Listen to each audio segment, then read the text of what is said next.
नमो नमः साथियों। आज हम सभी मेघदूतम ग्रंथ पढ़ेंगे। तो जैसा कि आप सभी जान रहे होंगे, मेघदूतम बहुत बार पहले आप पढ़ चुके होंगे। फिर भी आपको यह ज्ञात होगा कि अब आगामी परीक्षाएं बहुत सारी आने वाली हैं हमारी, तो उन्हीं परीक्षाओं को ध्यान में रखते हुए हमें अपनी फिर से तैयारी करनी चाहिए, जिससे हमारा पूर्व में पढ़ा हुआ उसका दोहराना हो जाए और साथ ही साथ और जो अन्य ग्रंथ बचे हुए हैं हमारे, उनकी भी अच्छे से तैयारी हो जाए। तो ठीक है, आज कई माह बाद मैंने वीडियो बनाया है अपना, तो फिर से आज से शुरू करते हैं। तो सबसे पहले मेघदूतम ग्रंथ को, जैसे कि मैंने सोचा कि इस समय आषाढ़ मास शुरू हो गया है, तो मैंने सोचा कि कालिदास का मेघदूतम ग्रंथ, इससे अच्छा कौन सा इसको समय रहेगा शुरू करने का, मतलब इस ग्रंथ को प्रारंभ करने का सबसे अच्छा समय। तो इसीलिए मुझे लगा इसी से शुरुआत करते हैं। तो इसी ग्रंथ से मैंने शुरुआत कर दी है।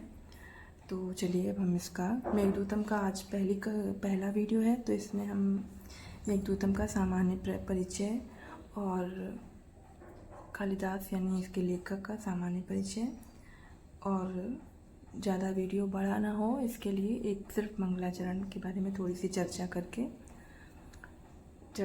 हैं। तो आइए चलिए वीडियो शुरू करते हैं। तो सबसे पहले मेघदूतम ग्रंथ, इसके लेखक आप सभी को पता है कालिदास हैं। यह विधा यानी कि ये मेघदूतम किस प्रकार का ग्रंथ है, तो यह खंड काव्य है और इसे गीत काव्य भी कहते हैं। फिर मेघदूतम का विभाजन दो भागों में हुआ है, पूर्व मेघ एवं उत्तर मेघ। पूर्व मेघ में 63 श्लोक हैं एवं उत्तर मेघ में 52 श्लोक हैं। कुल मिलाकर 115 श्लोक हैं। फिर मल्लीनाथ इसमें 121 श्लोक कहते हैं, वो प्रक्षिप्त, ये इसकी आगे चर्चा हम करेंगे। अभी हम यहाँ देखते हैं जो सर्वमान्य है। फिर इसके बाद देखिए, प्रधान रस इसमें विप्रलंब श्रृंगार है, छंद मंदाक्रांता है, रीति वैदर्भी रीति है,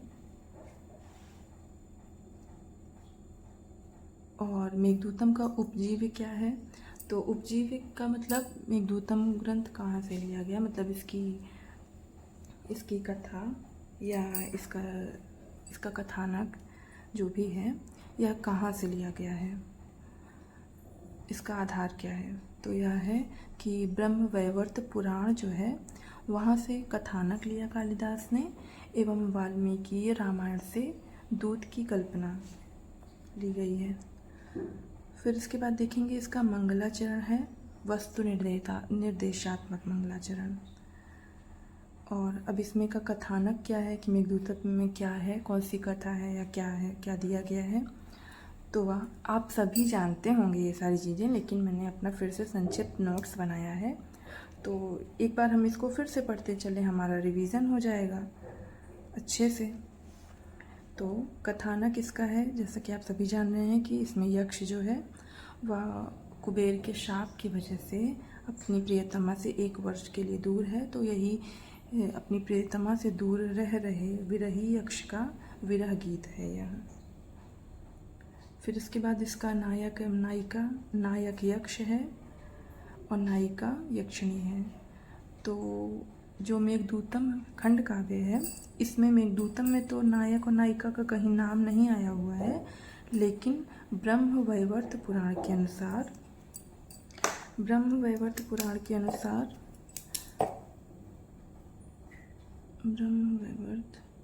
अनुसार यक्ष का नाम हेममाली एवं यक्षिणी का नाम विशालाक्षी। फिर हम देख लेते हैं मेघदूतम के प्रमुख पात्र कौन कौन से हैं। तो सबसे प्रमुख यक्ष, मेघ, इंद्र, कुबेर, यक्षिणी आदि, मतलब प्रमुख पात्र तो यक्ष और मेघ ही हैं, परंतु फिर भी कुबेर भी है और यक्षिणी की तो मान लीजिए चर्चा ही है पूरे में ही, और इंद्र भी। फिर देखते हैं प्रमुख वर्णन क्या है।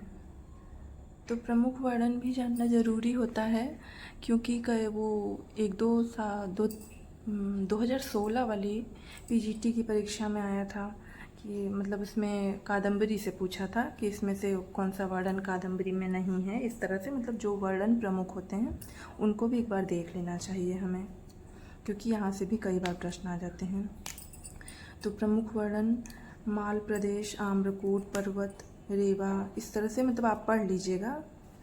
तो रेवा, इसका आप अपने जो मेघदूतम पुस्तक से आप इसको अपना अच्छे से नोट कर लीजिएगा, ताकि आपको याद रहे कि सबसे पहले किसकी चर्चा आती, क्योंकि कई बार प्रश्न इस तरह से भी बनते हैं कि सबसे पहले मेघदूतम में सबसे पहले कौन सी नदी का वर्णन आया है, कौन से पर्वत का आया है, इस तरह से मतलब प्रश्न बनते हैं। तो इस तरह ये सब भी हमें नोट कर लेना चाहिए। फिर उत्तर मेघ में भी इसी तरह आपको देख लेना है कि उसमें प्रमुख वर्णन क्या क्या है। यह तो हो गया मेघदूतम का सामान्य परिचय। अब हम विशिष्ट अध्ययन मेघदूतम का करेंगे। तो विशिष्ट अध्ययन भी करने का मैंने एक वो बनाया है कि किस तरह से हमें सामान्य अध्ययन करना चाहिए एवं किस तरह से विशिष्ट अध्ययन करना चाहिए। तो देखिए, सामान्य अध्ययन तो आप सभी जान रहे हैं। विशिष्ट अध्ययन के लिए मैंने एक इस तरह से बिंदु के अनुसार एक नोट बना लिया है। जैसे विशिष्ट अध्ययन में सबसे पहले लेखक का परिचय, यानी कि जो ग्रंथ हम पढ़ने चल रहे हैं उसके लेखक का परिचय, फिर उसके बाद ग्रंथ का परिचय, फिर कथानक सारांश, फिर मंगलाचरण का अध्ययन कर लेना है हमें। इस तरह से विशिष्ट अध्ययन हो गया। फिर इसके बाद विशिष्ट अध्ययन के बाद भी हमें जब कोई भी ग्रंथ प्रारंभ करना है तो उसको हम कैसे पढ़ेंगे, इसको हम देख लेते हैं। यहाँ पे यह नियम सभी जगह लागू होगा। मतलब ये कि कोई भी ग्रंथ हम पढ़ें, अभिज्ञान पढ़ें, मेघदूतम पढ़ें, किरातार्जुनीयम पढ़ें, कुछ भी पढ़ें, तो उसमें हमें इसी के हिसाब से करना है। तो जैसे सबसे पहले जो भी हम पढ़ रहे हैं, गद्य या पद्य, नाटक जो भी पढ़ रहे हैं, सर्वप्रथम उसका वाचन करेंगे, तत्पश्चात उसका अन्वय देखेंगे, फिर उसके बाद अर्थ करेंगे, और उसके बाद जो उसके कठिन शब्द हैं या थोड़ा विशेष शब्द बन रहे हैं उसका शब्दार्थ हम नोट कर लेंगे या पढ़ेंगे या समझ लेंगे। फिर इसके बाद हमें संपूर्ण व्याख्या पढ़ लेनी है या समझ लेनी है। फिर इसके बाद हम करेंगे व्याकरणात्मक टिप्पणी, मतलब जो उसमें जो हमने पद्य या गद्य पढ़ा है उसके महत्वपूर्ण शब्दों को हम नोट करके उसकी व्याकरणात्मक टिप्पणी को एकत्रित कर लेंगे, संकलन कर लेंगे उसका भी। फिर इसके बाद हम उससे प्रश्नोत्तर करेंगे कि जैसे हम मेघदूतम का श्लोक ही पढ़ रहे हैं, तो पहला श्लोक मान लीजिए हमने पढ़ा, तो उससे हमें देख लेना है कि उस श्लोक से कितने प्रश्न बन सकते हैं। तो हम इसको देख लेंगे। फिर इसके बाद हम ये देखेंगे कि हम जो भी पढ़ रहे हैं उस भाग से विगत परीक्षाओं में किस तरह के प्रश्न पूछे गए हैं, तो उन सब का भी हम संकलन कर लेंगे,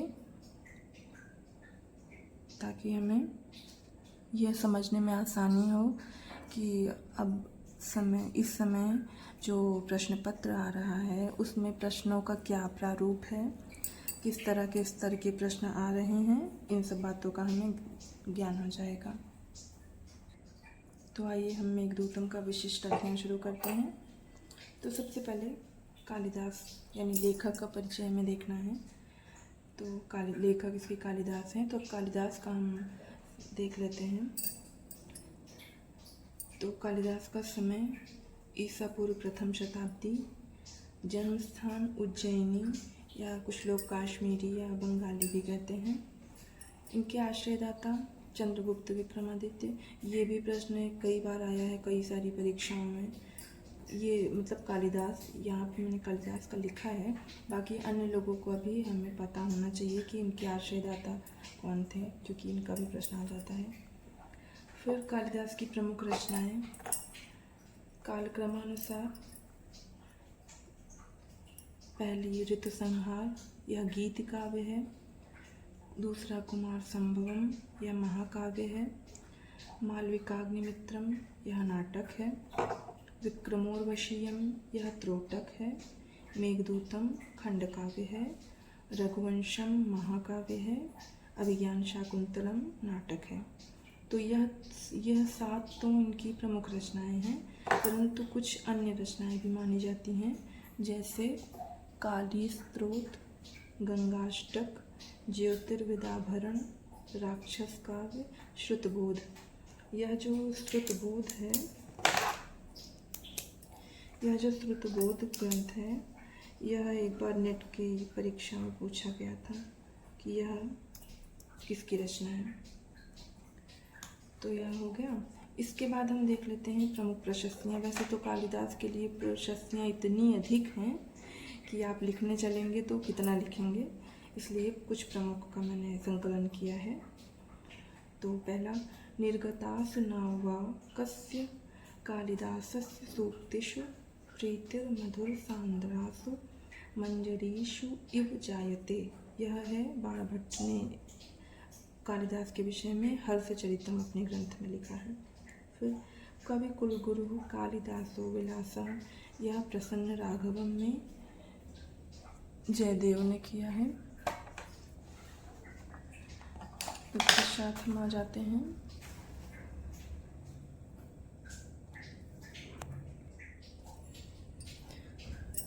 फिर अगला है ख्यातः कृति सोऽपि च कालिदासः शुद्धा सुधा स्वादुमती च यस्य वाणीमिषाच्चन्द्रमरीचिगोत्रसिन्धोः परं पारमवाप कीर्तिः। यह सोठल निकाय उदय सुंदरी कथा में। फिर यह उपमा कालिदास से, ये इस पंक्ति से तो शायद ही ऐसा कोई व्यक्ति होगा संस्कृत का जो यह पंक्ति पहले न पढ़ा या देखा हो। इसको कहने वाले हैं उद्भट। फिर इसके बाद पुरा कवीनाम गणना प्रसंगे कनिष्ठिका अधिष्ठित कालिदासः अद्यापि तत्तुल्य कवेः भावात् नामिका सार्थवती बभूव। यह मल्लिनाथ ने कहा है। मल्लिनाथ का एक और है मेघे माघे गतम वयः, और एक और अंतिम मैंने नोट किया है सुवशा कालिदासस्य मंदाक्रांता प्रवलगति। यह क्षेमेंद्र ने सुव्रत तिलक में लिखा है। तो यह हो गई कालिदास विषयक प्रशस्तियाँ। अब हम देखेंगे ग्रंथ का परिचय। तो मेघदूतम ग्रंथ जो है, इस पे सबसे अधिक तो संस्कृत टीका श्रीमद् भगवद गीता पर प्राप्त होती है, और दूसरे स्थान पर काव्य प्रकाश पे, और तीसरे स्थान पर नाम है मेघदूतम का। मेघदूतम ग्रंथ पर संस्कृत में ही 50 से अधिक टीकाएँ प्राप्त हैं। फिर इसके बाद देखिए आप, जर्मन विद्वान मैक्स मूलर ने जर्मन भाषा में पद्य अनुवाद किया है मेघदूतम का। ये इम्पॉर्टेंट है क्योंकि यहाँ से प्रश्न आता है ये कहाँ का है ये, और ये किस भाषा में अनुवाद किया है अपना, ये भी आता है। और ये भी महत्वपूर्ण है, श्वेट्ज ने जर्मन भाषा में गद्य अनुवाद किया है। ये सब प्रश्न कई बार आ चुके हैं परीक्षाओं में, तो इसीलिए इसको, वरना मुझे विदेशियों का लिखने का कोई शौक़ नहीं था, लेकिन फिर अब यहाँ से प्रश्न आते हैं तो इसलिए लिखना ज़रूरी था। फिर इसके बाद देखिए, आर्थर राइडर एवं H.G. रूप ने अंग्रेजी में पद्य अनुवाद किया है। डॉक्टर कीथ मेघदूत को शोक गीत या एलिजी कहते हैं। फिर देखिए, संस्कृत के गीति काव्यों का आदिम ग्रंथ है।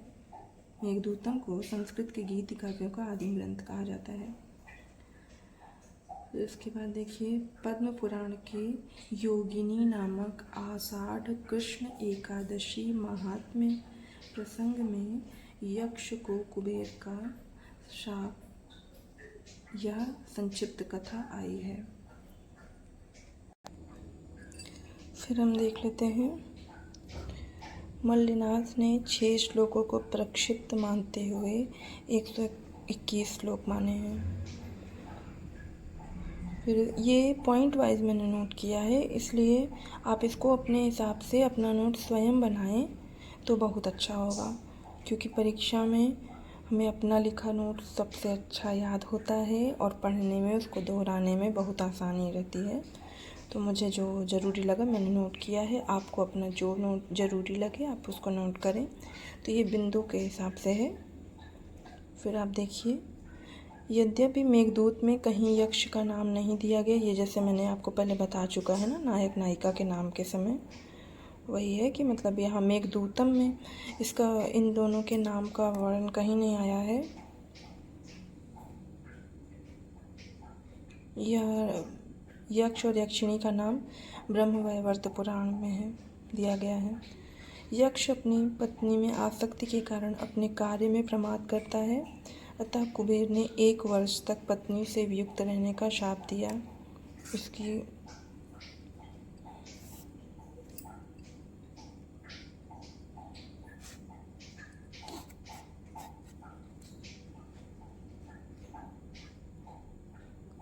शापित यक्ष रामगिरी के आश्रमों में रहता है। यक्ष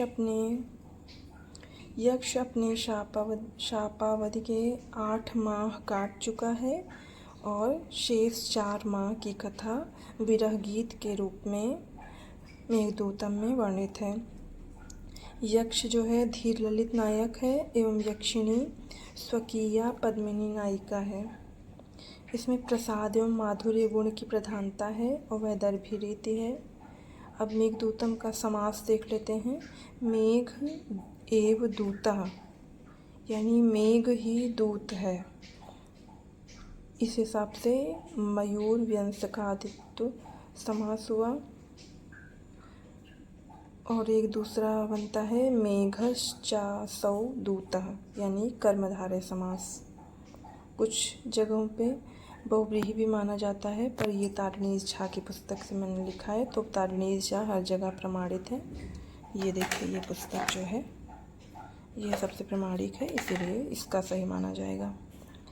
कश्चित पद ब्रह्म का वाचक, यानी कह यानी ब्रह्म, चित्त का अर्थ भी ब्रह्म होता है। इस तरह से मंगलाचरण भी हो जाता है।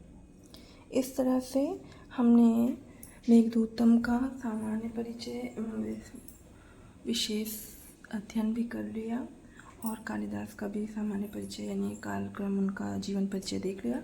अब हम ग्रंथ की शुरुआत करते हैं मंगलाचरण से। तो आइए इसका वाचन कर लेते हैं। कश्चित् कांता विरह गुरुणा स्वाधिकारा प्रमत्ताः शापेनास्तं गमितमहिमा वर्षभोगेण भर्तुः यक्षश्चक्रे जनकतनया स्नानपुण्योदकेषु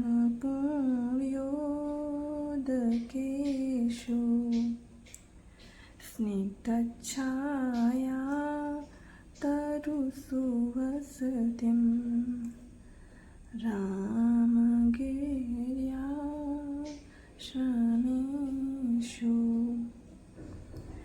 तो आप सभी जान रहे होंगे कि संपूर्ण मेघदूतम में मंदाक्रांता छंद है। तो मंदाक्रांता छंद का लक्षण क्या होता है उसको हम बाद में देखेंगे। एक सामान्य रूप से समझ लीजिए कि मंदाक्रांता छंद में 17 वर्ण होते हैं। हाँ, तो हम देख रहे थे मंदाक्रांता छंद देख रहे थे। मंदाक्रांता छंद के मंदाक्रांता छंद में प्रत्येक 4 पाद तो होते ही हैं, तो प्रत्येक पाद में 17 अक्षर होते हैं और चौथे यानी कि ये देखिए यहाँ से जैसे ये 1 2 3 4, तो चौथे फिर यहाँ 4 हो गया। अब यहाँ से 5 से लेके 10 तक गिनेंगे। स्वाधिकारात यहाँ तक आ जाएगा। कश्चित कांता विरह गुरुणा यहाँ तक आ गया। इसके बाद 10 यहाँ हो गए, फिर 7 वर्ण यहाँ बच रहे हैं, तो कुल मिला के 17। इस तरह से चलिए लक्षण भी एक बार देख लेते हैं। इसका लक्षण होता है मंदाक्रांता जलधि षड गए नभो न तो तात गुरु चेत। तो इस तरह से मंदाक्रांता छंद हो गया। फिर इसका अब आइए इसको देखते हैं। किसी भी पद को पहले इसका अन्वय करते हैं। तो अन्वय आपकी पुस्तकों में दिया गया है और नहीं भी दिया गया तो ये तो एकदम सामान्य सा है, तो उसको हम अन्वय से लगा के अर्थ निकालेंगे तो हमारे लिए आसानी हो जाएगी। इस तरह से देखेंगे। स्वाधिकारात् प्रमत्तः कश्चित यानी अपने स्वाधिकारात् यानी अपने अधिकार से, प्रमत्त यानी प्रमाद करने वाला या विमुख, कश्चित यानी कोई, फिर इसके बाद यक्षः यक्ष, कांता विरह गुरुणा प्रियतमा के वियोग से दुस्सह, वर्ष भोग्येण भर्तु 1 वर्ष तक भोगे जाने वाले, भर्तु यानी षष्ठी का एक वचन है ये, स्वामी के शापेन यानी शाप से, अस्तंगमित महिमा अर्थात जिसकी महिमा चली गई है यानी इसकी महिमा विनष्ट हो गई है। तत्पश्चात जनक तनया स्नान पुण्योदकेषु जानकी जी के स्नान से पुण्य यानी पवित्र हुए जल वाले एवं स्निग्ध छाया तरुसु घनी छाया युक्त वृक्षों वाले रामगिर्याश्रमेषु रामगिरी के आश्रमों में, आश्रमेषु यानी कि सप्तमी विभक्ति बहुवचन, क्योंकि आश्रमों में, आश्रमों है ना, आश्रमों में वसतिम यानी निवास, और अंतिम में है चक्रे निवास करने लगा। इस तरह से इसका अर्थ, संपूर्ण अर्थ एक बार देख लेंगे। अपने कर्तव्य से विमुख कोई यक्ष अपनी प्रियतमा के वियोग से दुस्सह 1 वर्ष तक भोगने वाले, स्वामी के शाप से विनष्ट महिमा वाला होकर जानकी जी के स्नान से पवित्र हुए जल वाले एवं घनी छाया युक्त वृक्षों वाले रामगिरी के आश्रमों में निवास करने लगा। यह इसका हो गया अर्थ। इसका अर्थ, अब इसको हमें क्या करना है, इसके जो इसमें जैसे बहुत सारे महत्वपूर्ण प्रश्न वो शब्द हैं, जैसे कांता विरह गुरुणा, ये पिछली जो टीजीटी की परीक्षा हुई थी उसमें यह पूछा था इसमें कौन सा समास है। तो एक बार पूछा था इसमें कांता विरह गुरुणा में कितने पद हैं।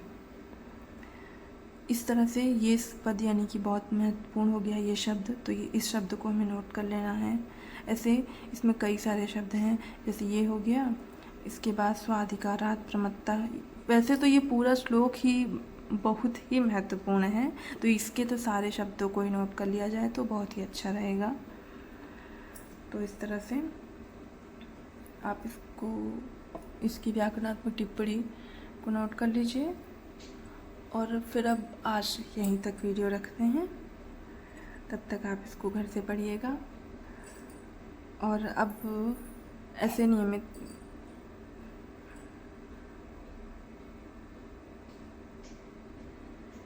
अब आप सभी को ऐसे नियमित वीडियो मिलेंगे।